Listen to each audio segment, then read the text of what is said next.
आता आपण हा जो किल्ला पाहतो, हा किल्ला बांधलेला आहे मध्य प्रदेशचा गर्भ श्रीमंत राजा राजा भोजनं. त्यानंतर हा किल्ला गेला देवगिरींच्या यादवगिरीकडे आणि त्यानंतर हा किल्ला गेला मुघलांच्याकडे, मुस्लिमांच्याकडे. तर ह्या हा सिंधुदुर्ग जिल्हा इकडे राहिला, रत्नागिरी जिल्हा इकडे राहिला, हा कोकण पट्टा. इथून कोकणाची वातावरण निर्मिती चालू आहे. आता आपण पाहतो तीन जवळ आपण ज्या किल्ल्याच्या ज्या सर्व इमारती बांधलो त्या सर्व इमारतीला गूळ, चुना, वाळू, रेतीमध्ये बांधलेले आहे. आणि आपण जो तिसरा दरवाजा बांधलो त्याचं बांधकाम शिष्यामध्ये केलेलं आहे. शिष्य म्हणजे मुलांची आपल्याची लीड केली, शिक्षणची आपल्याची लीड असते ग्रॅफाईट, त्याचा वापर केलेला आहे. मजबूत बांधकाम शिष्य वापरलेला आहे. आता आपल्या घरामध्ये लाकडी दरवाजे असतात, त्या लाकडी दरवाज्यांना विजारीपासून विंचू दरवाजा उघडला जातो. विजारी किंवा विंचू त्या कारणाने लाकडी दरवाजा तरीके दिसायला वेगळी असते. त्यामध्ये लाकडी दरवाजा ब्लॉक असतो, खाली पॅक केले त्यामध्ये लाकडी दरवाजा ब्लॉक. आता आपला तीन दरवाजा तिसरा दरवाजा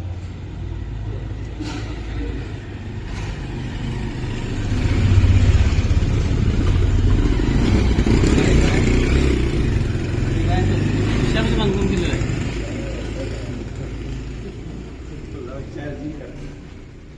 गणपतीची मूर्ती दिसते, दोन्ही साईडला दोन हाती दिसतात आणि हातीच्या वरती सिंह दिसतो. पाहिलं का? 10 नोव्हेंबर 1659, 10 नोव्हेंबर 1659ला प्रतापगडच्या पायथ्याशी जावळी खोऱ्यामध्ये बलाढ्य अफजल खानाचा जो छत्रपती शिवाजी महाराजांनी वाघनख्यांचा जो वध केला त्या वधाचे प्रतीक अफजल खान दाखवलेला आहे. सिंह म्हणजे छत्रपती शिवाजी महाराज दाखवलेला आहे. सिंह नख्याने मारलेला दाखवलेला. हे चित्र रेखाटलेलं आहे 1708 मध्ये छत्रपती शिवाजी महाराज यांच्या सूनबाई ताराराणी यांनी आपल्या सासऱ्यांचे स्मरणार्थ ही त्यांनी रेखाटून 1708 मध्ये. आणि अफजल खानाच्या वधानंतर अवघ्या 18 दिवसानंतर 28 नोव्हेंबर 1659ला छत्रपती शिवाजी महाराजांनी हा पन्हाळगड जिंकला. हा गड जिंकल्यानंतर आपल्या मावळ्यांनी महाराजांचा पहिला सत्कार सोन्याच्या नाण्यांनी ह्या पवित्र चौकामध्ये केला. त्या चौकाचं नाव आहे विष्णू चौक. 28 नोव्हेंबर 1659ला महाराजांचा पहिला सत्कार सोन्याच्या नाण्याच्या चौकामध्ये. आता आपण जे रिकाम पॅसेज पाहतो ते रिकाम पॅसेज म्हणजे आपल्या मावळ्यांचं राहण्याचं विश्रांतीचं ठिकाण. ही राजांचं ऑफिस, इथे वरती राजे असायचे, त्या चौकामध्ये आपले मावळे असायचे. जी काही चर्चा केली जायची आपल्याला त्या मावळ्यांना सांगायला जायचं ते राजाच्या खोलीतून सांगितलं जायचं. आता आपण टाइमपाससाठी टी व्ही किंवा मोबाईल पाहतो, त्यावेळी टी व्ही मोबाईल साधनं नव्हती, तर आपल्या मोबाईल टाइमपासला काय करायचं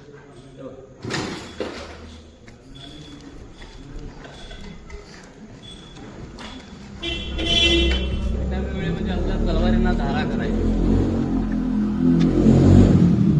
दरम्यानचे कॉलेज ग्रुप झाले रिकाम्या वेळेत टाइमपास तलवारींना धारा करायची, आपली शस्त्र तयार ठेवायची.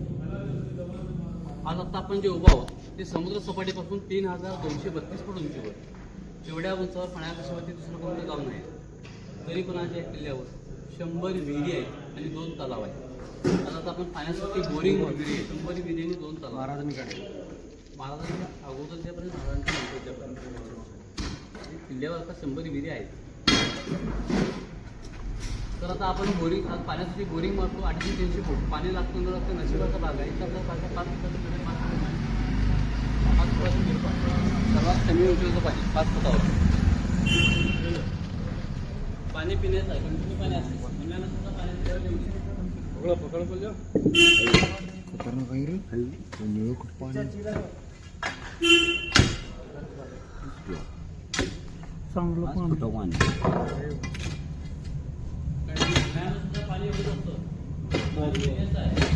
मोबाईल टाकतो, मोबाईल आहे 2 मोबाईल होते मोबाईलवर तारांचं बघ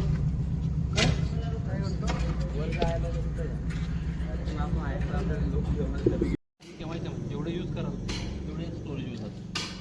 त्याला जिवंत झाले जेवढं पाणी यूज करा तेवढं पाणी स्टोरेज होतं साठलं जातं. आता जरी इलेक्ट्रिक मोटर 500 लिटर पाणी काढलं तर 500 लिटर पाणी स्टोरेज होतं. तेवढं पाणी केव्हा. आणि हे काय इथून ओ दादा, हे काय इथून आता नंतर केलेलं आहे, नंतरचं ड्रेनेज सिस्टीम आहे. पहिला तसं तो तिसरा झाला होता पहिला. आता आपण पाहतो दुसरा झाला, ह्याला पण तसं दगडी 3 दरवाजे आपण तिसरा झाला होता पहिला. हा दुसरा दरवाजा, त्याला पण तसा दगडी. हा पहिला दरवाजा, त्याला पण तसा दगडी. हा पहिला दरवाजा आणि दुसरा दरवाजा समोर, तिसरा थोडासा क्रॉसमध्ये. जिथं आलं वास्तुशास्त्राचे निर्माण सरळ 3 दार एकमेकांच्या समोर असू नये म्हणून पहिला दुसरा समोर तिसरा क्रॉसमध्ये. इथे पण विश्रांतीलाच आहे का जागा?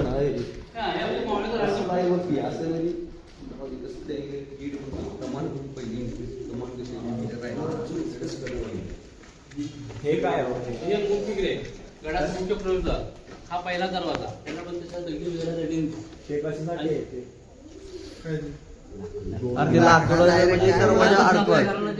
काय माहितीये का पोऱ्या दरवाजा उघडण्यासाठी विजयगिरी त्याला ते हा जो लाकूड आहे दगड आहे ना ह्या दगडाच्या वरती असं एवढं मोठं लाकूड त्याच्यावर असं असायचं आणि तेवढं लाकूड खाली असायचं अशा चिंधीच खाली असायचं दरवाजेसाठी हा डोर हा डोअरचा लॉकर पूर्ण आत घालायचं. हा डोअरचा लॉकर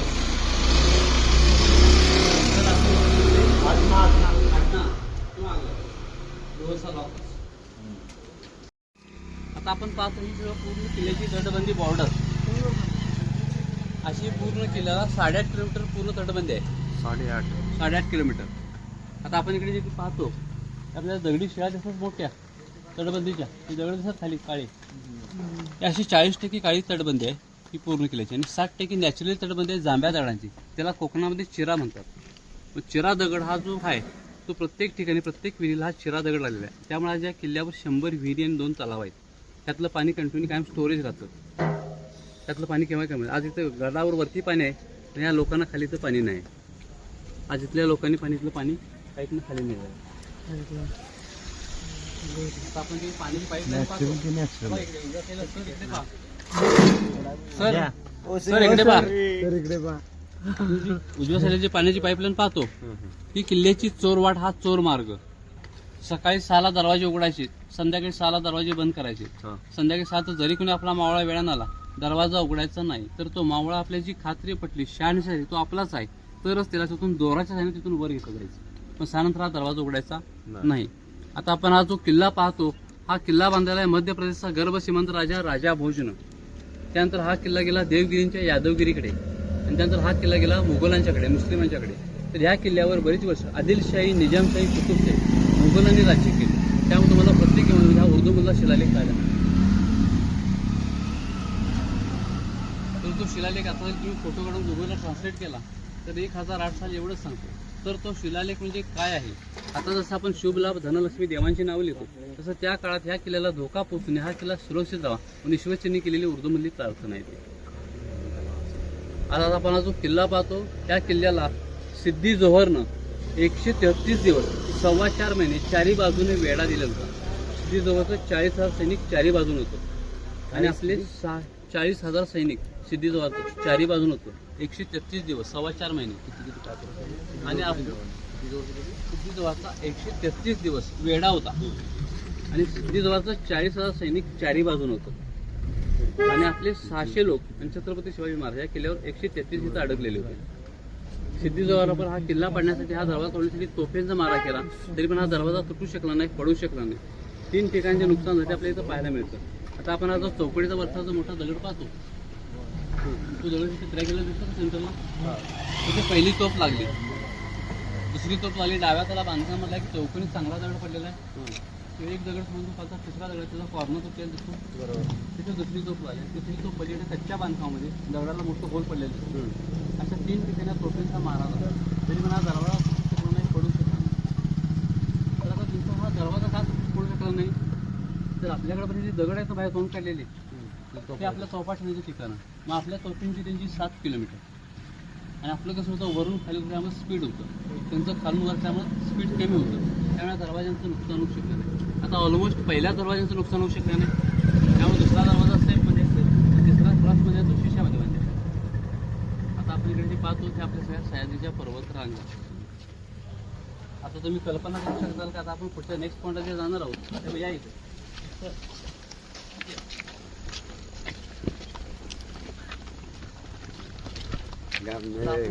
गोल बुरुज पाहतो गोल बुरुज ते जे दगड दिसतात आता तुम्ही तिथं कल्पना करू शकणार आहे का दादा. तो जो गोल बुरुज आहे तो जे दगड आहेत आता आपण तिथं जाणार आहोत ते तुम्ही कल्पना करू शकता की तिथं 3 मजली इमारत असेल. हा आता आपण प्रत्यक्षात तिथं 3 मजली इमारत पाहायला जाणार आहोत. 3 मजली इमारत तिथं त्याचं नाव आहे अंधार बाव. आणि आपण इकडे ह्या साईडला जी टॉवर पाहतो त्या टॉवरकडे जी तटबंदी आहे ती सगळी पूर्ण नॅचरली तटबंदी 60% जांभ्या दगडांची. आणि इकडून जे दगडी तटबंदी चालू आहे अशी 40% दगडी पूर्ण ठेवलेली काळ्या दगडांची, काळं पाषाण आहे.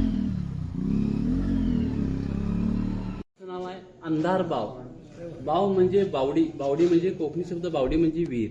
अंधारात असलेली विहीर आहे, काळोखामध्ये असलेली विहीर आहे. टोटली 3 मजली इमारत आहे. पहिला मजला जमीन लेवल आहे, ग्राउंड फ्लोअर. वरच्या मजल्यावरती आपल्या मावळ्यांना राहण्यासाठी छोटीशी खोली आहे. आता आपण पायऱ्यातून आला दुसरा मजला. आता आपण जशी 3 दरवाजेची चोरवाट पाहिली तसं पण आपण दक्षिणेकडे बाहेर जाण्यासाठी चोरवाट. किल्ल्याच्या उत्तर दिशेकडून हमला झाला तर दक्षिणेकडे बाहेर जाण्यासाठी चोरवाट. आणि तिसऱ्या मजल्याचं खाली पाणी, 8.5 फूट खोलमध्ये पाणी आहे, कंटिन्यू पाणी असतं. 8.5 फूट खोलमध्ये. किंवा तर 5 फुटाची विहीर पाहिजे तशी 8.5 फूट कंटिन्यू 8.5 फूट पाणी असतं. 909 साली अबू युसूफ या कारागिरांनी बांधलेली वास्तू आहे. 909 सालचे बांधकाम आहे, म्हणजे 1200 वर्षापूर्वीची इमारत. छत्रपती शिवाजी महाराजांचा कार्यकाल हा 1600 सालामधला. त्यांच्या अगोदरचा हा 600 वर्षापूर्वीचा किल्ला. हा किल्ला बांधलेला आहे मध्य प्रदेशचा गर्भश्रीमंत राजा भोजनं. त्यानंतर हा किल्ला गेला देवगिरींच्या यादवगिरीकडे. आणि त्यानंतर हा किल्ला गेला मोगलांच्याकडे. ह्या किल्ल्यावर बरीच वर्ष मोगलांनी राज्य केलं, मुस्लिमांनी. आदिलशाही, निजामशाही, कुतुबशाही. त्यामुळे तुम्हाला प्रत्येक इमारतीमध्ये उर्दूमधला शिलालेख पाहायला मिळाला. आपण जसं 3 दर उर्दूमधला शिलालेख पाहिला तसं आपण उर्दूमधला शिलालेख प्रति. छत्रपती शिवाजी महाराजांनी आपल्या मावळ्याने हे पाणी पिण्यासाठी वापरलेलं आहे. पण आता ज्यावेळी आपलं काही चालत नाही, आता आपल्याला हा गड सोडावा लागणार आहे. हा गड शत्रूंच्या ताब्यामध्ये लागणार आहे. तर गड सोडून जाताना ह्यामध्ये धोत्र्याची फुलं आणि धोत्र्याच्या बिया पाण्यामध्ये टाकायचा, हा गड सोडून जायचं. धोत्र्याची फुलं धोत्र्या बिया पाण्यामध्ये टाकले की पाण्याचं विषारी पाणी तयार होतं. म्हणजे येणारा जो शत्रू आहे तो दमनभाऊनी पहिला किल्ला ताब्याचा, दमनभाऊनी पहिलं पाणी पिणार. पाणी कोणतं पिणार? विषारी. आता विषारी पाणी पिण्यात त्याला मारायची गरज नाही. हे महाराजांचं बुद्धिचातुर्य कौशल होते की प्रत्येक शत्रूवर तलवारीनं वार करून मारायची नाही, तर पाण्यातून सुद्धा जी विष प्रयोग करण्याची कला होती ती कला म्हणजे ही वीर अंधार. आज आता आपण या सावापड्याच्या पायऱ्या उतरून आलो. हे जे मोठे दगड पाहतो त्या पायरीची वेगळ्या तुमच्या पायऱ्या जो मोठा दगड आहे. आज आपल्याला हा दगड बांधकाम जर आता वापरायचा झाला तर आपल्याला JCB किंवा पोकळी ह्या साधनांशिवाय पर्याय नाही. पण 1200 वर्षापूर्वी JCB पोकळ्या साधनं नव्हतं. लोकांनी आपल्या खांद्यावर आणलेले दगड आहे. एवढा मोठा दगड त्यांनी कसा आणला असेल तर त्यावेळच्या लोकांच्या तब्येत, पर्सनॅलिटी तशी होती, ताकद तशी होती. 7-7.5 फूट त्यांची उंची होती, एवढे मोठाले दंड होते. आणि त्यांचं जेवण पण तसं होतं. एकटा एक मावळा 1 चवड भाकर खायचा. 1 चवड भाकर म्हणजे 16 भाकरी. आज आपलं 5 जणांचं कुटुंब तर 16 भाकरी सकाळी केल्या तरी संध्याकाळी संपत नाही. त्यावेळी एकट्या मावळ्याला 16 भाकरी लागत होत्या. म्हणून त्यांच्या तब्येतीच्या ताकदीने सवापड्याच्या पायऱ्या केल्या. आता आपण या पॉईंटच्या सवापड्याच्या पायऱ्या पाहतो. आता आपण नंतर जाणार आहोत दुतोंडी बुरुज पाहायला. त्याच्या पायऱ्या ह्याच्यापेक्षा पण आणखी मोठ्या आहेत. आणि यांचे जे टेरेस आहेत याला म्हटलं जातं टेहाणे बुरुज, म्हणजे वॉच टॉवर, लक्ष ठेवण्याचं ठिकाण. आज आपण किल्ल्याच्या दक्षिण दिशेला आलो की किल्ल्याची दक्षिण दिशा आहे. इथं आपले जे वरती मावळे असणार त्यांचं काम काय? दक्षिणेकडे लक्ष ठेवायचं की शत्रूंची अंदाजी संख्या किती आहे, शत्रू अंदाजे किती अंतरावर आहे हे पाहणी करण्यासाठी आपली मावळे असायची. आता आपण तो 3 दरवाजा पाहिला, तो दक्षिणेच्या आणि पश्चिमेच्या कॉर्नरचा पॉईंट आहे. तिकडे आपले निम्मे मावळे असतात, त्यांचं लक्ष पश्चिमेकडं, निम्म्या मावळ्याचं दक्षिणेकडं, शत्रूंच्यावर लक्ष ठेवण्यासाठी. आता आपण किल्ल्याच्या उत्तर दिशेला जाणार आहोत. तिकडं ऐतिहासिक इमारती कमी, पण प्रत्येकी 100 फुटावर, 200 फुटावर, 75 फुटाचे पॉईंट आहे बुरुज. ते 75, 100, 150 फुटाचे का बांधले? शत्रूपासून जर का आपला धोका असं काय जाणवलं तर इथं गवत पेटवायचं, इथं धूर करायचं. इथं गवत पेटवून धूर केला की शेजारच्या बुजावरचा आपला मावळा सावध व्हायचा. त्यांनी गवत पेटवले की त्याच्या पुढचा सावध व्हायचा, त्यांनी पेटवले की त्याचा पुढचा. म्हणजे प्रत्येकाला कल्पना यायची की आपल्याला काहीतरी धोका आहे. म्हणून असे प्रत्येकी 75, 100, 125 फुटाचे बुरुज बांधलेले आहेत. अशी किल्ल्याची जी 8.5 किलोमीटर बॉर्डर आहे त्यावर असे 32 बुरुज आहेत, 32 वॉच टॉवर आहे, टेहाणे बुरुज. त्यापैकी आपण पाहणार आहोत नंतर दुतोंडी बुरुज वरचं. आता चोरवाट पाहुणे. चोरवाट कोणत्या काळी बांधलेली? 909 साली. सगळे बांधकाम त्याच काळायचं. नंतर कोणतं बांधकाम नाही केलं? पुन्हा काय बांधकाम नाही. 1200 वर्षापूर्वीच्या इमारती. नाव आहे बालेकिल्ला अंबरखाना. बालेकिल्ला अंबरखाना. प्रत्येक किल्ल्यावर एक छोटा किल्ला असतो. प्रत्येक किल्ल्यावरचा एक छोटा किल्ला म्हणजे तो त्या किल्ल्याचा बालेकिल्ला. तसं पन्हाळा हा किल्ला, पन्हाळा किल्ल्याचा हा बालेकिल्ला अंबरखाना. बालेकिल्ला म्हणजे आपल्या घरात जसं तिजोरी लॉकर्स असतं तसं बालेकिल्ला म्हणजे गडावरची तिजोरी, गडावरचं लॉकर, गडावरच्या महत्त्वाच्या मौल्यवान वस्तू. या बालेकिल्ल्याची जी झाडी पाहतो त्या झाडीमध्ये छत्रपती शिवाजी महाराजांचा इथे राजवाडा होता. त्या झाडीमध्ये महाराजांचा राजवाडा होता. तो राजवाडा 1 नोव्हेंबर 1844 साली ब्रिटिशांनी जमीनदोस्त केला, उद्ध्वस्त केला आणि तिथलं सर्व सोनं चांदी ब्रिटिशांनी लुटून नेलं 1 नोव्हेंबर 1844. अंबरखाना म्हणजे हत्तीचा खाना. हत्तीला का थोडं खायला लागतं का? जास्त लागतं. तसं इथं धान्याचा साठा जास्त कमीचं नाव आहे अंबरखाना. गंगा, यमुना, सरस्वती अशी धान्याची 3 कोठार आहेत. सर्वात मोठी गंगा आहे, ह्याची कॅपॅसिटी 5 लाख टन आहे. यमुना सर्वात छोटी आहे, त्याची कॅपॅसिटी 1.25 लाख टन आहे. आणि सरस्वती वरून थोडी मिडियम आहे, त्याची कॅपॅसिटी 2.5 लाख टन आहे. आता आपण जो 3 दरवाजा कोकणी दरवाजा पाहिला, म्हणजे महाराजांचे अन्नधान्याचं सर्व कोकणात नेत होतं. कोकणात जास्त पिकतं तांदूळ, तांदळासाठी सर्वात मोठी गंगा. मधली जी यमुना आहे त्यामध्ये वरई ठेवली जायची, म्हणजे भगर आपण उपवासाला वापरतो. आणि सरस्वतीमध्ये नाचणी, आता आपण ज्वारीची भाकरी खातो तसं त्या काळात नाचणीची भाकरी होती. म्हणजे तांदूळ, वरई, नाचणी, गंगा, यमुना, सरस्वती 3 कोठार, 3 प्रकारचे 3 धान्य. आता आपण 3 दरवाजाला पाहिलं वास्तुशास्त्र. तसं आपण ह्याला वास्तुशास्त्र पाहणार. आपण या गेटमध्ये आज एंट्री केली. ही किल्ल्याची उत्तर दिशा आहे. 3 कोठारांना, गंगा, यमुना, सरस्वती 3 कोठारांना उत्तर दिशेकडून अशा पायऱ्या आहेत धान्य वर नेण्यासाठी. उत्तर दिशेकडून धान्य वर नेलं जायचं 3 कोठारांचं. लिमिट किती असेल काय? ही किल्ल्याची पूर्व दिशा. 3 कोठारांमधलं धान्य पूर्वेकडून बाहेर काढलं जायचं. उत्तरेकडून धान्य वर, पूर्वेकडून धान्य बाहेर. म्हणजे 1200 वर्षापूर्वी सुद्धा वास्तुशास्त्र होतं याचं जिवंत उदाहरण आपण प्रत्यक्ष पाहणार आहोत. आता ह्याला जे हाईट ठेवल्या, उंची ठेवण्याचं कारण काय? त्याला धान्याची वाहतूक रेडे, बैल आणि घोडे यांच्या पाठीने केली जायची. इथे सहजासहजी घोडा उभा राहिला तर त्याच्या पाठीवर धान्य सहज काढून द्यायला सोपं जावं म्हणजे एवढी उंची ठेवली. आता आपल्याला आतनं पाहायचं आहे धान्य वर्ण होतायची सिस्टीम, धान्याचं आतलं मेजरमेंट आणि धान्य पूर्वीकडून बाहेर काढण्याची सिस्टीम आपल्याला आतून पाहिजे. 14 फूट आहे. आज आपलं 1 BHK 2 BHK 14 फुटामध्ये आपला हॉल किंवा किचन माऊथ. दुसरी रुंदी बांधकामाची 14 फूट आहे. प्लस हे 2 फूट 16 फूट. हे डोअरचे लॉकर्स, हा आतून लॉक करण्यासाठी, तो बाहेरून लॉक करण्यासाठी. आणि या दोन्हीच्या मध्ये हा दरवाजा. उत्तरेकडून जे धान्य वर नेलं जायचं ते सुट्ट धान्य, लूज धान्य वर्ण होताची प्रत्येक कप्प्यामध्ये सोय. लूज धान्य प्रत्येक कप्प्यामध्ये वर्ण होतं जायचं. आणि आता आपण आज एंट्री केली ते लाकडी दरवाजे चेक केले जायचे. ते दरवाजे बंद आणि सुट्ट धान्य वर्ण होतं जायचं. आज आता आपल्या पायातला खालचं जे कॉन्क्रीटकरण आहे ते आता स्वच्छतेसाठी, क्लिनिंगसाठी वरती उचलून घेतलं. हे आणखी 3.5 फूट आणखी डीपमध्ये खाली, म्हणजे ह्या लेवलला जे धान्य यायचं ते इथून पण आम्ही दरवाजा उघडून इथून धान्य खाली उतरायचं. ज्यावेळी दरवाजाच्या लेवलला धान्य येणार त्यावेळी दरवाजा पॅक, जागा होणार धान्य दरवाजा बंद केला की वर्ण होतायचं. 3.5 फूट आणखी डीपमध्ये होतं. आणि पूर्वी 3 कोठारांचा स्लोप, ही किल्ल्याची पूर्व दिशा. पूर्वीकडून धान्य बाहेर, तेव्हा पूर्वीला स्लोप होता. पश्चिम दिशेला थोडी चढ घसरगुंडी, सगळं धान्य असं खाली येणार. तो दरवाजा खाली आहे पूर्वेकडचा, पश्चिमेकडचा थोडंसं वर आहे. समजलं. असा स्लोप.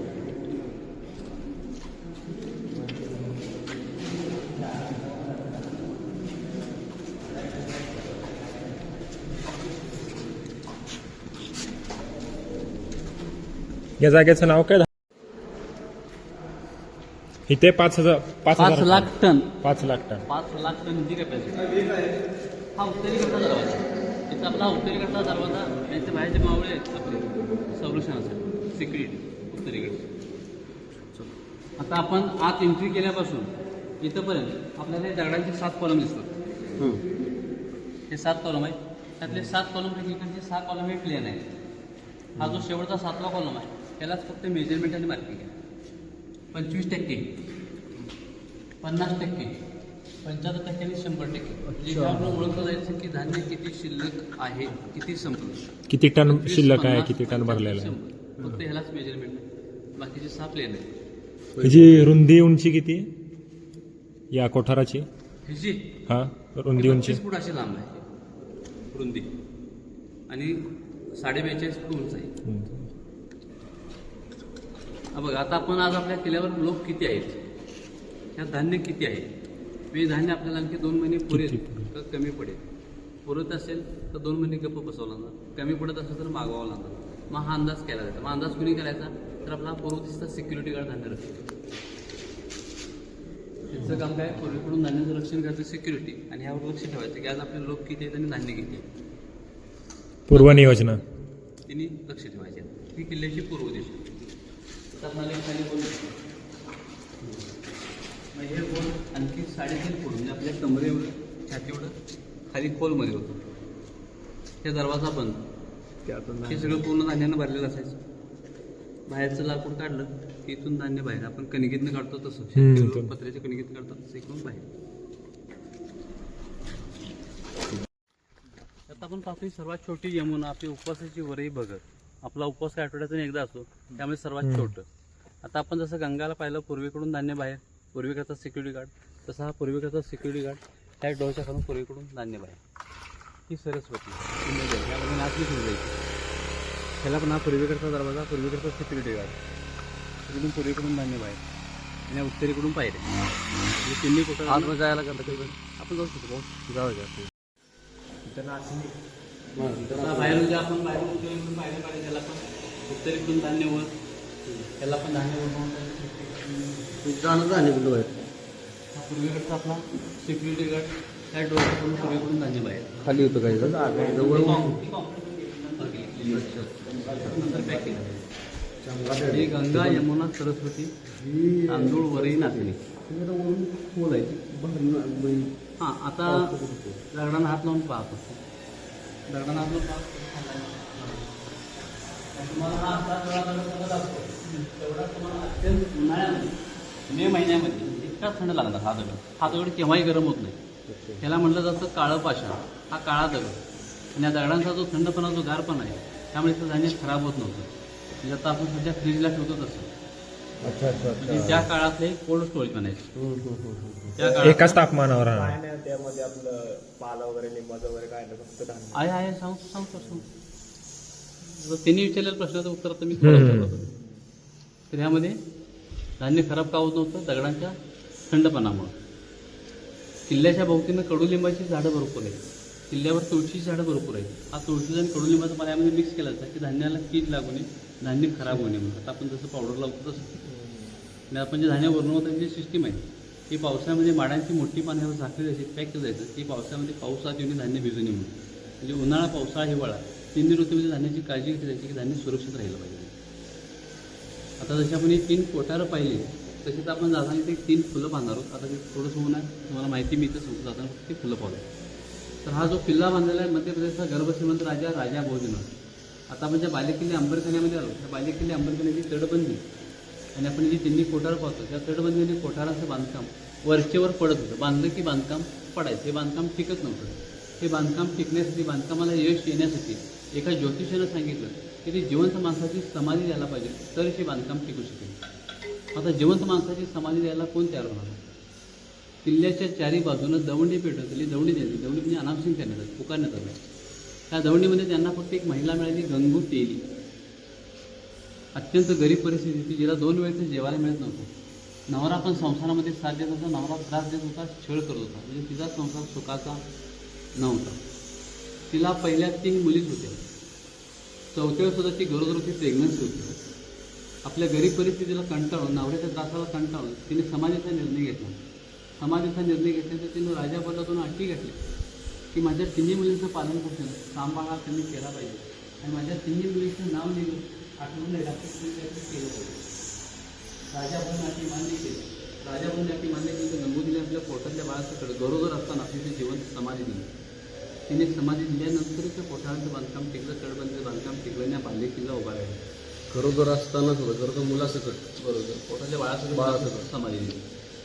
तिने समाधी दिल्यानंतर कोठाराचं बांधकाम टिकलं, बांधकाम उभा राहिलं, हा बाल्य किल्ला उभा राहिला. तिला ज्या पहिल्या 3 मुलींच्या 3 मुलींची नावं दिलेली गंगा, यमुना, सरस्वती. आता या 3 मुलींची आठवण म्हणून आता आपल्या तिथे जाताना त्या भिंतीवर 3 फुलं आहेत, आपण 3 फुलं पाहिजे आणि पलीकडच्या भिंतीवर एक उत्तर दिशेकडे तोंड एकच सिंगल फुलं आहे ते फुल पाहिजे. गंगोत्रीची आठवण म्हणून त्यांची समाधी केल्याच्या उत्तर दिशेला. ज्योतिष कोण होता हा काय माहित आहे? त्यावेळेचा ज्योतिष. आणि ते शत्रू आल्यावर या धान्याचं काय करत होते का? ते 3 फुलं, त्या 3 मुलींची आठवण म्हणून तिथे 3 फुलं आणि असंच एक सिंगल फुल पलीकडच्या भिंतीवर पाहिजे गंगोत्रीच्या स्क्वेअरमध्ये. ही गंगोत्रीची आठवण म्हणून एकच सिंगल फुल किल्ल्याच्या उत्तर दिशेला, त्यांची उत्तर दिशेला समाधी म्हणून उत्तरेकडे तोंड करून एकच फुल आणि त्या 3 मुलींची आठवण म्हणून ती 3 फुलं तिकडे समाधी इथे जागा. 6 राजापूर बरोबर आहे. कादर खानचं 5 स्टार हॉटेल असतं. गोविंदाचा समोर धाबा असतो. गोविंदाचा धाबा फुल फॉर्मवर चालतो. कादर खानचं हॉटेल चालत नसतं. कादर खान सांगतो गोविंदा तू माझ्या हॉटेलमध्ये स्वयंपाक का मारेल ते असं दाखवलेलं आहे. का राजापूर का गंगोत्री. तिथे दगड दिसतो. त्या दगडावर त्या 3 मुलींची छायाचित्र कोरलेले. त्या दगडाच्या खाली त्या गंगोत्रींची समाधी आणि त्या मुलींच्या आठवणींची 3 छायाचित्र. आता आपण जिथे गाडी बाहेर पार्क केली तिथे बाहेर जे व्यवसाय करणारे लोक आहेत ते लोक सकाळ संध्याकाळी समाधीची पूजा करतात. त्यांनी समाधी दिली म्हणून आज हा किल्ला उभारायला. आज किल्ला उभारायला आज तुम्ही किल्ला पाहिल्याचा आणि तुम्ही पाहायला आल्यानंतर त्याचा फक्त बिझनेस होतो. ते लोक सकाळ संध्याकाळ समाधीची पूजा करतात. आता इथं आपण ज्या सगळ्या झाडी पाहतो राजांचा राजवाडा नामवून इथून उठवलेलं आहे. इंग्रजांनी त्याच ठिकाणी ते झाडं उभवलं.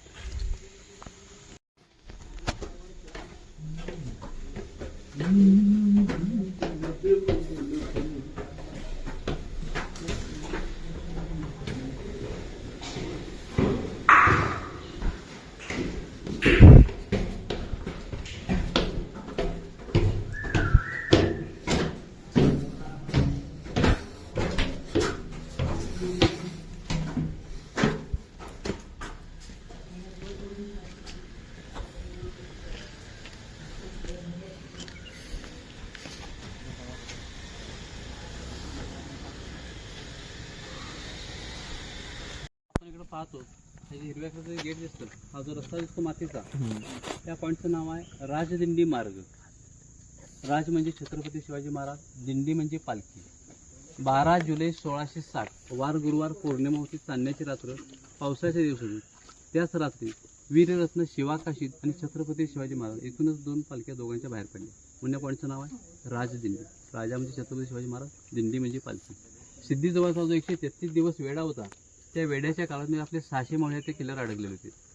मग 133 दिवस 600 लोकांनी काय अन्नधान्य खाल्लं. आता आपण जे धान्य कोठार पाहिलं इथलंच धान्य वापरलं. आता इथं धान्य संपत आलं. मग आता आपले मावळे काय खाणार, आता आपण काय खायचं. म्हणून छत्रपती शिवाजी महाराजांनी सिद्धीजवळला शरण येण्याचा सरेंडर होण्याचा निर्णय घेतला. शरण येण्याचं ठिकाण ठरलं की पूर्व दिशेला मसूदमाले गाव ठिकाणी तिकडे पूर्वेला सिद्धीजवळचा तह होता त्या ठिकाणी. तर महाराजांच्या पाहण्यामध्ये महाराजांना असं 2-3 वेळा पाहायला मिळालं होतं राजा तर मी आहे मग आपलेच मावळे शिवाकाशीला का सलाम करतात. मी राजा आणि सलाम करतात शिवाकाशीला असं का.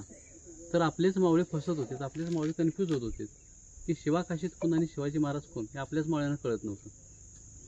शिवाकाशीत म्हणजे महाराजांचे सेम शिवाजी हमशकल, प्रति शिवाजी शिवाकाशीत सेम महाराजांची डमी डुप्लिकेट नाभिक समाजाची होते ते. महाराजांनी ओळखलं की जर आपलेच मावळे फसतात तर शत्रूंची मावळे आरामात फसणार. म्हणून आपली स्वतःची पालखी स्वतःचा ड्रेस शिवाकाशींना दिला आणि सिद्धीजवळला शरण जाण्यास सांगितलं. शिवाकाशींना माहिती होतं तर राजेंचा आदेश आपल्याला शरण जाण्याचा म्हणजे आपलं मरण फिक्स आहे, फायनल आहे, आता आपण मरणार आहोत. मग ते मरणाला का तयार झाले, राजेंच्यासाठी. का तर मी मरताना शिवाकाशीत म्हणून मरणार नाही. तुम्ही शिवाजी महाराज राजा म्हणून मी निघालो, तुम्ही राजा म्हणून मरणार आहोत.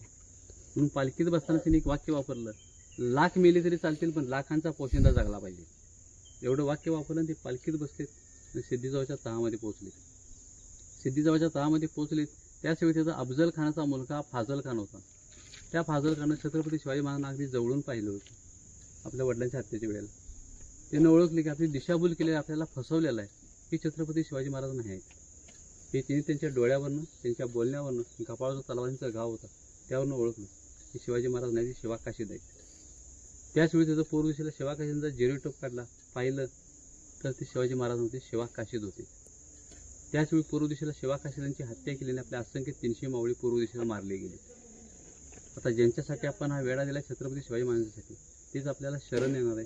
म्हणून सिद्धीजवळ गाफील राहायला, निष्काळजी राहायला त्यानं आपलं 4ही बाजूचं सर्व सैनिक हलवलं आणि पूर्व दिशेला नेलं. पश्चिम दिशा रिकामी होती. त्या संधीचा महाराजांनी फायदा उठवला. निम्मे मावळे घेतले आणि पश्चिमेकडून विशाळगडला जाऊन लागले. आता आपण ज्या खाली चौकामध्ये पुतळा पाहिला तो बाजीप्रभू देशपांडे. ते बाजीप्रभू देशपांडे त्यांचे बंधू फुलाजीप्रभू देशपांडे आणि आपल्या असंख्य 300 बादल सेना महाराजांच्या सोबत विशाळगडच्या दिशेने रवाना झाले. विशाळगडच्या दिशेने रवाना होतात तिकडे शिवाकाशींची हत्या केली आणि पुन्हा महाराजांचा पाठलाग केला. तो पाठलाग होतो हे लक्षात आल्यानंतर बाजीप्रभू देशपांडे सांगितलं, राजे तुम्ही काही काळजी करू नका, तुम्ही निवडक मावळे घ्या आणि सही सलामत त्या बाजीप्रभू देशपांडे सांगितलं, राजे तुम्ही सही सलामत विशाळगडावर पोहोचा, निवडक मावळी घेऊन. पोहोचल्यानंतर 5 तोफींची सलामी द्या. जोपर्यंत तुम्ही 5 तोफींची सलामी देत नाही तोपर्यंत त्या खिंडीतनं मी एका शत्रूला पुढे सोडत नाही. दिलेल्या शब्दाला वचनाला बाजीप्रभू देशपांडे आपल्या असंख्य मावळी जागलेत. महाराज सही सलामत विशाळगडावर पोहोचले. 5 तोफींची सलामी दिली. ती 5 तोफींची सलामी कानी पडूच तोपर्यंत बाजीप्रभू देशपांडे खिंड लढवत राहिले. ती खिंड लढवत असताना त्यांच्या हातावर मानेवर वार झाले होते. त्यांचा एक हात तुटलेला होता. एक हात तुटून सुद्धा ती बाजीप्रभू देशपांडे खिंड लढवत राहिले. ती 5 तोफींची सलामी त्यांच्या ज्यावेळी कानी पडली त्याच वेळी बाजीप्रभू देशपांडे त्या खिंडीमध्ये आपला प्राण सोडला. त्या गोड खिंडीमध्ये बाजीप्रभू देशपांड्यांना वीर मरण आलं म्हणून ती पावन झाली. म्हणजे त्याचं नाव पडलं पावन खिंड. त्याचं पूर्वीचं नाव होतं गोड खिंड, आताचं नाव आहे पावन खिंड. बाजीप्रभू देशपांड्यांच्या वीर मरणानं पावन झाली म्हणजे त्याचं नाव पावन खिंड पडलं. तिथून हवाई अंतर 23 किलोमीटर आहे. गाडीने जायचं तर 64 किलोमीटर जावं लागतं. गणपतपुरा रत्नागिरी रोडला विशाळगड आहे. विशाळगडच्या अलीकडे 5 किलोमीटर पावन खिंड. ट्रॅकिंग इथून हवाई अंतर 23 किलोमीटर. ट्रॅकिंगला जातात हे 23 किलोमीटर या मार्गानं. एका दिवसात जाणं होती. 6 दिवस पांढरपाणी किंवा कासारवाडी 2 ठिकाणी मुक्काम करावं लागतं. कुठे कोणतं गाव जवळ लागेल तिथं मुक्काम करावं. 23 किलोमीटर 23 किलोमीटर हवाई अंतर खिंडीतून 6 दिवस हवाई हवाई अंतर. सरळ असं. आणि चालत गेलं तर किती? चालतच सांगवले की हवाई अंतर 23 किलोमीटर. मी असं चालत तुम्हाला 23 किलोमीटर जावं लागतं. हवाई अंतर वेगळं झालं. हवाई अंतर असं म्हणजे असंच हवाई अंतर हे 23 किलोमीटर आहे हो. पण हा जो रोड आहे हा सगळा पायी जंगली पायवाट. सायकल सुद्धा जाऊ शकत नाही. चालतच जावं लागणार आहे तुम्हाला. ट्रॅकिंग गाडीने जायचं तर 64 किलोमीटर. म्हणजे चालत ट्रॅकिंगला जे जातात त्यांना 23 किलोमीटर जावं लागतं. एक मुक्काम करावा लागतो पांढऱ्या पाणी या ठिकाणी. म्हणजे ट्रॅकिंगचं जे नियोजन करतात ते लोक काय करतात, त्यांना सकाळी इथं चहा नाश्ता देतात. बॅग घेऊन इथून 8ला इथं निघायचं. 8ला निघालं की संध्याकाळी पांढऱ्या पाणी या ठिकाणी पोहोचतात. पांढऱ्या पाणी या ठिकाणी संध्याकाळी त्यांची परत जेवणाची सोय केली जाते. कोण करते? त्यांनी नियोजन केलंय ते लोक काय करतात. आज सध्या 700 लोक बुकिंग आहे. 700 लोक निघाले तर 700 लोक इथनं सकाळी चहा नाश्ता पोहे चहा त्यांना इथे दिला जातो. आणि त्या 700 लोकांचं जेवण ते त्यांची गाडीतून संध्याकाळी त्याचं बनवून ठेवलेलं असतं. म्हणजे संध्याकाळी पोचू सगळं संध्याकाळी त्यांचं जेवण त्याचं तयार असतं. संध्याकाळी त्याचं जेवलं की झोपायचं. दुसऱ्या सकाळी परत 3 तास चालायचं. मग विशाळगड झोपायचं वगैरे म्हणजे असं रोडवरतीच? नाही हॉल आहे. मोठे हॉल आहे. मोठे हॉल बांधलेले पांढरपणे या ठिकाणी हॉल आहे. म्हणजे शिवप्रेमी आहे तिने हॉल बांधलेले मोठे. तुम्ही कुठली? 16 बकरी खात होती. हा दगड एवढा मोठा दगड एकटा माणूस होता. एकटा माणूस आपल्याला 4 न्यावी लागतील तरी जमणार नाही. 4 काय व्हायचं? काय व्हायचं? चिरा खालन ना दोघांना. यो बघ की इकडे पकडताना दगड उचलून विहिरीतलं पाणी बघा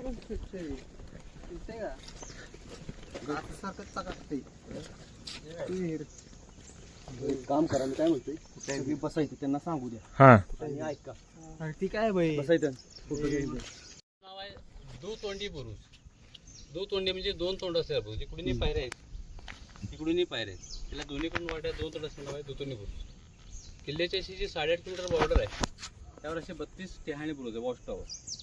या 32 वॉच टॉवर टेहाणी बुरुजापैकी हा सर्वात मोठा बुरुज दुतोंडी बुरुज. तर याचं वैशिष्ट्य काय, इथून आपल्याला किल्ल्याची पूर्व दिशा, किल्ल्याची पश्चिम दिशा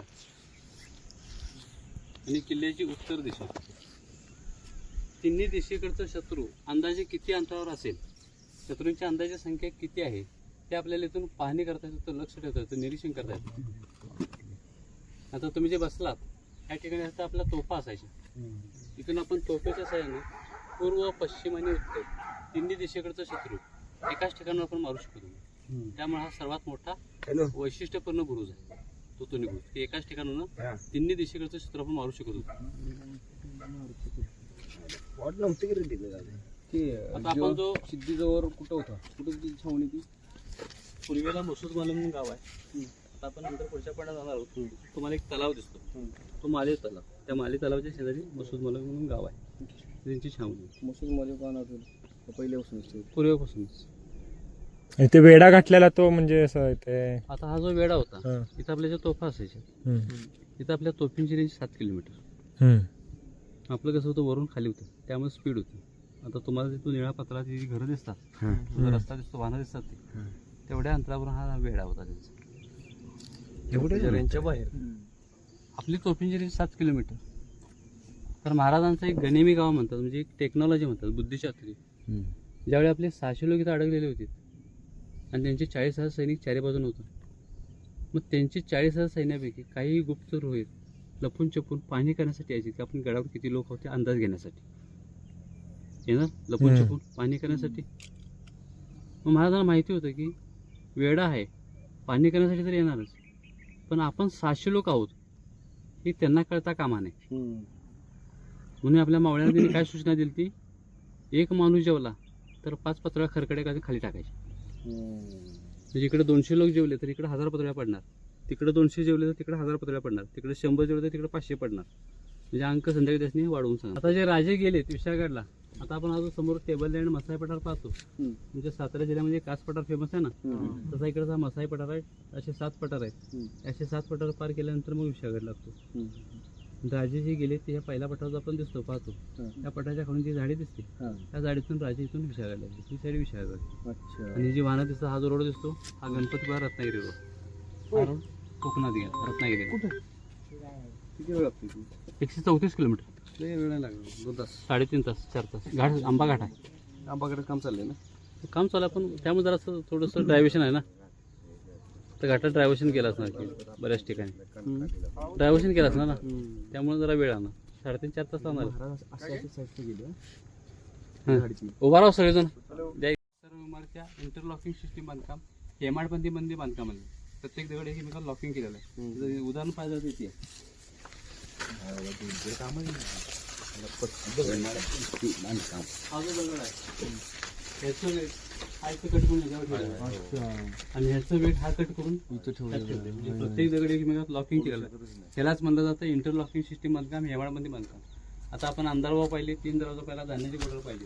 या सर्व इमारती या गुळ, चुना, वाळू, शिसेमध्ये बांधलेला आपण तुम्ही पाहिलं. इथे काय बांधू वापरलंय का?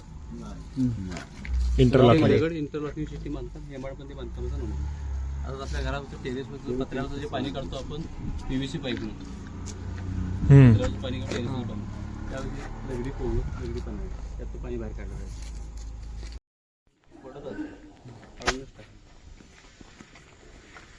कारण का आज लोक हे पाहायला यायचे त्या अंगावर पडले, ते अगोदर काढून टाकले. आता आपण आलेल्या पॉईंटचं नाव आहे सज्जा कोटी. सज्जा म्हणजे उंच, कोटी म्हणजे झोपडी. उंचावरचं राहण्याचं ठिकाण, किल्ल्यावरचं सर्वात उंच ठिकाणी सज्जा कोटी. छत्रपती शिवाजी महाराजांच्या काळामधलं ह्याचं नाव सज्जा कोटी आणि याचं पूर्वीचं नाव होतं सदर-ई-महल. सदर-ई-महल नाव हे मोगलांच्या काळामध्ये मुस्लिमांची सत्ता होती त्यावेळेचं नाव होतं सदर-ई-महल. आता आपण ज्या किल्ल्याच्या बाकीच्या इमारती पाहिल्या त्या कोणत्याही इमारतीला बाल्कनी नाही, फक्त ह्याच एक इमारतीला इथं बाल्कनी. जरा घ्या तुम्ही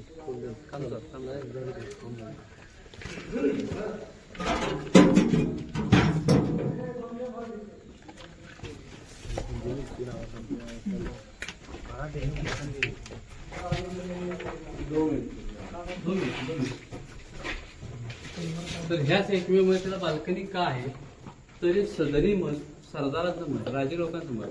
राजे लोकांना हिंड्या पिण्यासाठी बाल्कनी, राजे लोकांना थंड हवा येण्यासाठी हा दरवाजा. चारी कोपऱ्यामध्ये 4 लोखंडी कडे दिसतात, सेंटरला जो मोठी कडे.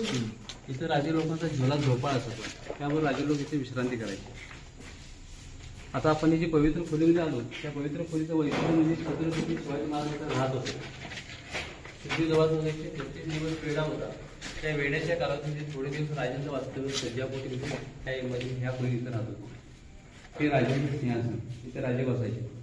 आता राजेंनी हा गड जिंकला, त्या खोलीत वास्तव्य केलं, तिथं राहिले, तिथे बसत होते, पण त्यांच्या डोक्यात हा उर्दू त्याला हात लावलाय का? नुकसान पोहोचवलंय नाही. हे राजेंचं वैशिष्ट्य. सर्व धर्म कोणत्याही गोष्टीचं नुकसान करायचं नाही. आता आपण याच्या पवित्र कुटुंबामध्ये महाराजांचं वास्तव्य. आता आपण याच्या सज्जा कोटीमध्ये आलो. या सज्जा कोटीला इतिहासाच्या 4 घटना ही इमारत साक्षीदार आहे. छत्रपती शिवाजी महाराजांची आणि धर्मवीर संभाजीराजांची बापलेकांची शेवटची भेट इथेच झाली. ती पुन्हा भेट होऊ शकली नाही. इथून राजे रायगडावर गेले, आजारी पडले आणि राजांचा मृत्यू रायगडावर झाला. राजांचा मृत्यू रायगडावर झाला त्यावेळी संभाजीराजे पन्हागडावर सज्जा कोटीमध्ये इथेच होते. पण संभाजीराजांना ही गोष्ट 13व्या दिवशी कळाली. ही गोष्ट 12 दिवस लपून का ठेवली आणि कुणी ठेवली तर ही गोष्ट 12 दिवस लपून ठेवली. संभाजीराजांची सावत्राई सोयराबाई, त्या सोयराबाईंना जो मुलगा होता तो राजाराम, त्या सोयराबाईंना आपला मुलगा राजाराम यांना काठीवर बसवायचं होतं, म्हणून ही गोष्ट संभाजीराजांपासून 12 दिवस गुप्त ठेवली. आता जसं आपलं मुख्यमंत्र्यांचं मंत्रिमंडळ असतं तसं महाराजांच्या काळात अष्टप्रधान होतं, 8 लोकांची कमिटी होती. त्या 8 लोकांच्या बरोबर ज्या गुप्त बैठका, गुप्त चर्चा, सिक्रेट डिस्कस जे काही केलं जायचं ते सर्व सज्जापुरीमध्येच केलं जायचं. आणि याच इमारतीमध्ये धर्मवीर संभाजीराजांची नजर केले ठेवण्यात आलेली. संभाजीराजांचा स्वभाव हा चिडखोर, रागीट होता, तापट होता. रागाच्या भरात काहीतरी चुकीचा निर्णय घेतली आणि आपला चुकीचा संदेश आपल्या मावळ्यापर्यंत जाईल म्हणून संभाजीराजांना याची नजर कैद ठेवण्यात आली. म्हणजे संभाजीराजांची नजर कैद, शिवाजी महाराजांची, संभाजी महाराजांची लास्ट भेट, महाराजांच्या गुप्त बैठका करण्याचं ठिकाण आणि महाराजांचं वास्तव्याचं ठिकाण, अशा 4 गोष्टी या घटना ही परत साक्षरता इतिहासाची सज्जापूर. आता आपण समोर पाहतो हा वारणात वारणात साखर कारखाना वारणात इकडे समोर जो टॉवर पाहतो तो टॉवर म्हणजे ज्योतिबा डोंगर. हां, तो टॉवर तो ज्योतिबा डोंगर.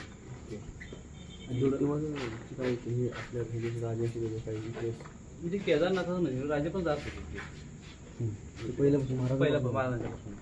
आता आपण उजव्या साईडला हा जी झाडी पाहतो, हा जो किल्ला पाहतो पावनगड, पन्हाळ्याचा छोटा डमी किल्ला. सिद्धीजवळचा जो तोफेंचा मारा होत होता तो पन्हाळ्याच्या दिशेने, पण मारा होत होता तो त्या किल्ल्यावर. नुकसान झालं ते त्या किल्ल्याचं, आणि त्या किल्ल्यामुळे हा किल्ला ही सेफ सुरक्षित राहील. बसलेलं कुठं म्हणजे आता आपण 3 दरवाजा बाहेरपासून जी तटबंदी पाहिली, अंधारवळीची पण तटबंदी पाहिली, जी तशी तटबंदी चालू झाली तिथून स्टार्ट दगडाची ती इथे येऊन संपली. त्यामुळे पन्हाळगड कुठला आणि पावनगड कुठला हे शत्रूंना कळत नव्हतं, कन्फ्यूज. 2 गड एकसारखी तटबंदी. ओके, पण 2 गड गड 2, पण पन्हाळगड थोडासा इकडं, पावनगड तो तिकडं. अच्छा. तिथं त्याच केल्यावर तुम्हाला मध्यभागी सेंटरला माती खालेली दिसते, निम्म्यातनं खाली. या उजव्या हाताला तुम्हाला एक वरती त्रिकोणी पांढरं मंदिर दिसतं, धनलक्ष्मीचं मंदिर आहे ते. महाराजांना आवडतं मंदिर. महाराज पन्हाळगडावर आले की धनलक्ष्मीला जाऊन दर्शन घेऊन यायचे.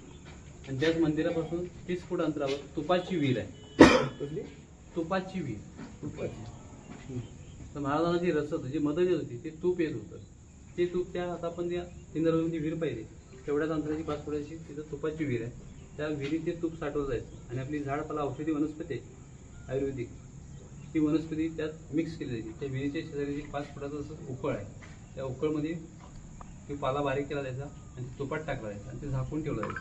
म्हणजे त्या काळात जर आपली मावळी कोण जखमी झाली, तलवारींची घाव झालीत, घोड्यावरून पडले, काय लागलं, काय दुखत असलं तर ते औषध म्हणून लावलं. म्हणजे त्यावेळेचं मेडिकल तिकडं होतं, त्याचं नाव आहे तुपाची. आणि ते सिद्धीजवळ कुठं होतं? तो जो तलाव ते म्हणला ना, तो मसूद मला तलाव. तलावाच्या जरी मसूद मला गाव. त्यांनीच नाव पाडलं गावात. ती घरं दिसतात, त्यांचीच वस्ती असेल तिथे. येस. आलो छत्रपती शिवाजी महाराजांचं मंदिर आहे. महाराष्ट्रातलं एकमेव मंदिर आहे. असं मंदिर महाराष्ट्रात कुठेही नाही. सिंधुदुर्ग किल्ल्यामध्ये एक मंदिर आहे, पण ते बंगलोरी कौलामध्ये, आणि तिथं महाराजांचा पादुक आहे आणि तिथे शेजारी बाकीचे देवी देवतांची मूर्ती आहे. पण असं सेपरेट मंदिर महाराष्ट्रातलं असं एकमेव आहे. असं एवढ्या सुंदर सुबक. 1913 मध्ये मंदिर कोल्हापूरचे राजश्री छत्रपती शाहू महाराज मंदिर स्थापन केलेलं आहे. 1913, 111 वर्ष झाली त्या मंदिराला.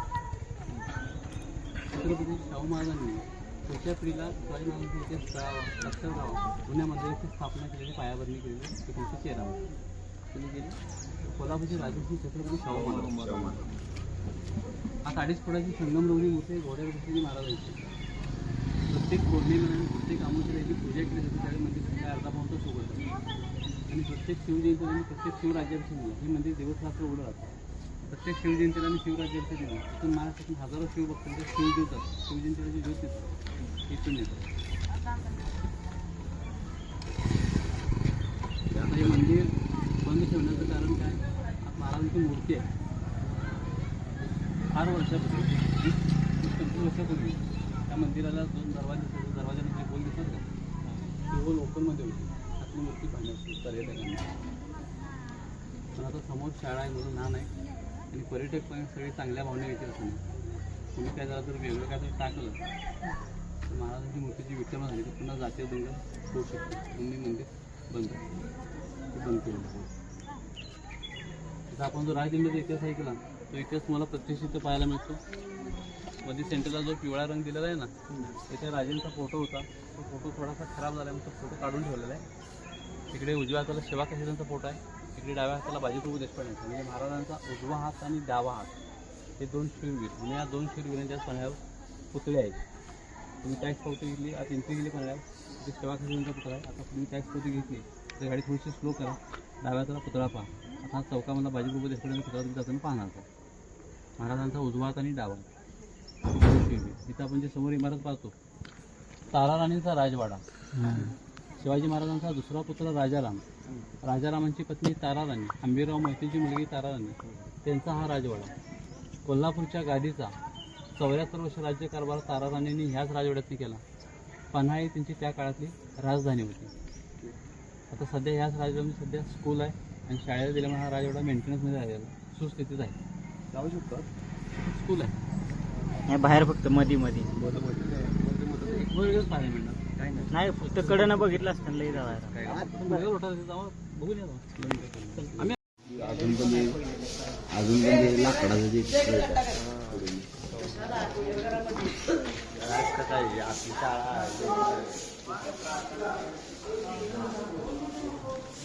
तलाव, तलावाचं नाव आहे सोमेश्वर तलाव. तलावाच्या शेजारी मंदिर दिसतं समोर, सोमेश्वर मंदिर आहे, महादेवाचं मंदिर आहे.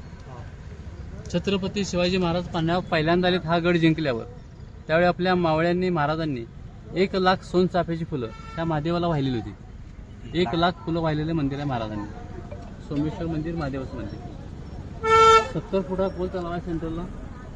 कंटिन्यू पाण्यात 70 फूट कंटिन्यू पाण्याचं उन्हाळ्यामध्ये सुद्धा पाण्याची लेवल एवढी होती. गावातील लोक धुणं धुण्यासाठी येतात, स्विमिंगला येतात. नगर परिषद ह्या पाण्याचा वापर वॉशरूमसाठी, झाडांना पाणी पाण्यासाठी, रस्ते क्लिनिंगसाठी पाण्याचा वापर करते. पिण्याच्या पाण्यासाठी विहिरी आहेत, खर्चाच्या पाण्यासाठी ह्या अशा आहेत. 2 तलाव आहेत. हो.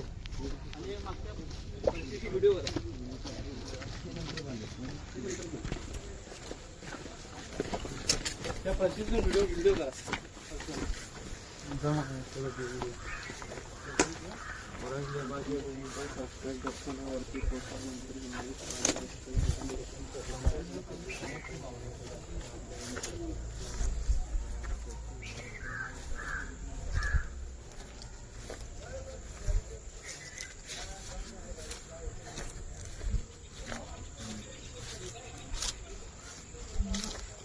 मध्ये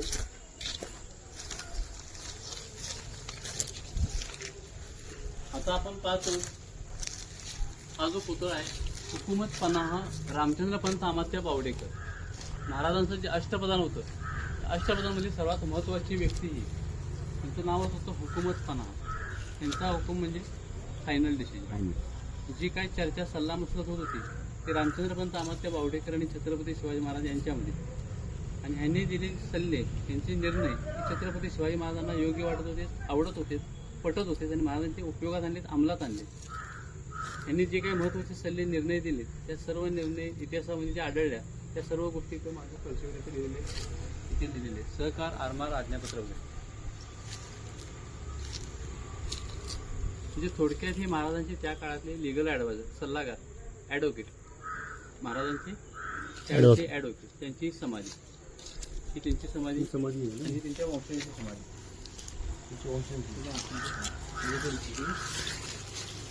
ही तोप आहे.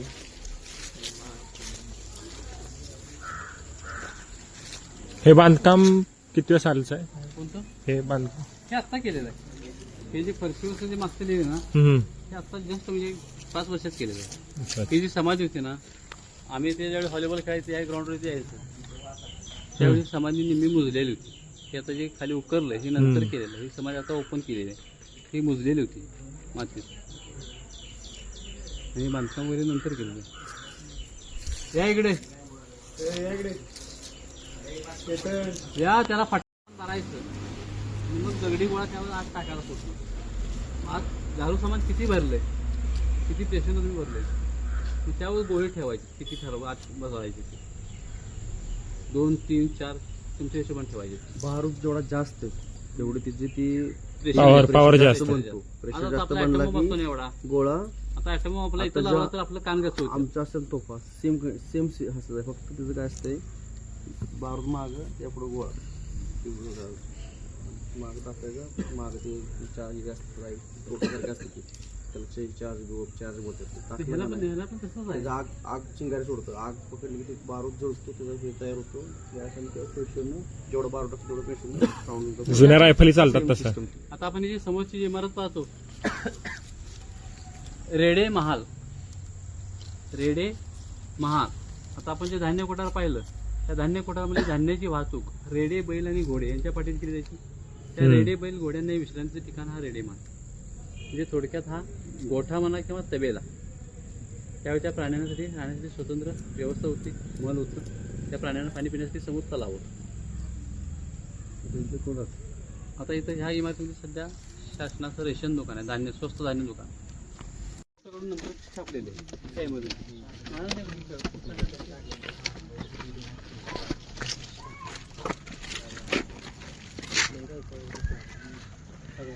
काढला फोटो दादा तो गड आलं का? होय? फोटो काढला त्या इमारतीचा त्या काढायच्या मध्ये गॅप आहे काय कुठं त्याच्या ह्याच्या तटबंदी एकसारखी आहे फक्त गॅप आहे गॅप आहे ना तटबंदी एकसारखीच आहे त्यामुळे लक्षात येत नाही तटबंदी कुठनं कुठं आहे आणि पन्हाळगड कुठला आणि पावनगड कुठला अशी खोल थोडीशी स्लोप आहे पुन्हा परत चढ हळशी स्लोप है ना तिथं पन्हाळा संपला तिथं खाली पुन्हा थोडंसं जंगल पुन्हा चढ लागला तो पावनगड इकडे काय नाही ना बघा तुपाची वीर धनलक्ष्मीचं मंदिर आणि तिथून वर गेला की कोल्हापूर सिटी दिसते सगळी ऐतिहासिक इमारत वगैरे काय नाही आता हे समोरची इमारत पाहिली का तुम्ही आता फोटो काढले आपण गाडी लावायचं यांनी पाहिले नसेल ते जाताना गाडीत बसताना पहा धर्मकोटी गोरगरिबांना दान धर्म करण्याचं ठिकाण न्याय निवाडा करण्याचं ठिकाण अच्छा याच इमारतीमधनं गोरगरिबांना दान धर्म केला जायचा आणि न्याय निवाडा केला जायचा दान धर्म करण्यासाठी न्याय निवाडा करण्यासाठी महाराजांचं जे अष्टप्रधान होतं अष्टप्रधानमधल्या ठराविक 2 व्यक्तींच्या मार्फत हा दान धर्म आणि न्याय निवाडा केला जायचा म्हणजे थोडक्यात हे महाराजांच्या काळातलं त्यावेळेचं न्यायालय त्यावेळेचं कोर्ट धर्मकोर्ट आता आपण ही जी इमारत पाहतो या इमारतीचं नाव आहे कलावंतीन सज्जा नायकिनीचा सज्जा